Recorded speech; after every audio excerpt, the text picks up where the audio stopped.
Antrean penumpang di halte CSW Transjakarta pada Selasa, 12 Agustus 2025, memanjang hingga 3 lantai, menyebabkan pengalaman menunggu yang sangat lama bagi para pengguna jasa transportasi ini.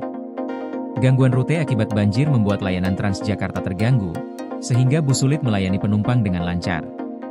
Imbasnya, antrean panjang terjadi dan beberapa penumpang harus menunggu bus selama hingga 3 jam.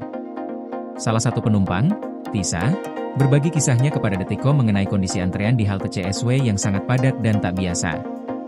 Menurut Tisa, antrean mengular sampai 2 lantai, bahkan eskalator di halte tersebut sempat dihentikan beroperasi karena antrean yang memadati jalur 13. Hal ini membuat ruang di halte menjadi sesak dan penuh dengan penumpang yang menanti giliran.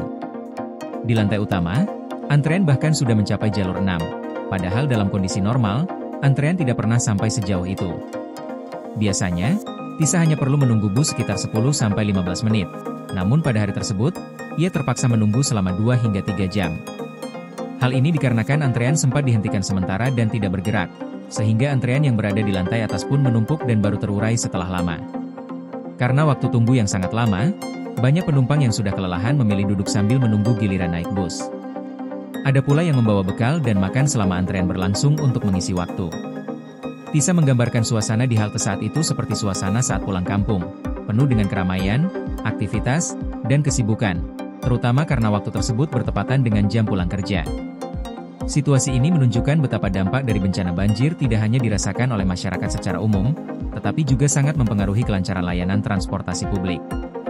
Ketidaknyamanan ini memaksa penumpang harus bersabar dalam antrean panjang, meskipun sudah mengatur waktu perjalanan dengan baik. Pihak Transjakarta dan instansi terkait diharapkan dapat meningkatkan kesiapan dan respons terhadap kondisi darurat seperti banjir agar pelayanan dapat tetap berjalan dengan optimal dan penumpang tidak mengalami gangguan berarti. Pengguna transportasi juga diimbau untuk selalu memantau informasi terkini mengenai kondisi rute agar bisa merencanakan perjalanan dengan lebih baik. Kejadian antrean panjang di halte CSW ini menjadi gambaran nyata tantangan yang dihadapi transportasi publik di tengah cuaca ekstrim dan bencana alam, sekaligus menjadi pengingat pentingnya sinergi antara pemerintah, pengelola transportasi, dan masyarakat untuk menghadapi situasi yang tidak terduga demi kenyamanan bersama. PLN UIPSBU lakukan sosialisasi besaran kompensasi ROW jaringan 150 kV Blampidi Tapak Tuan guna hadirkan listrik untuk rakyat.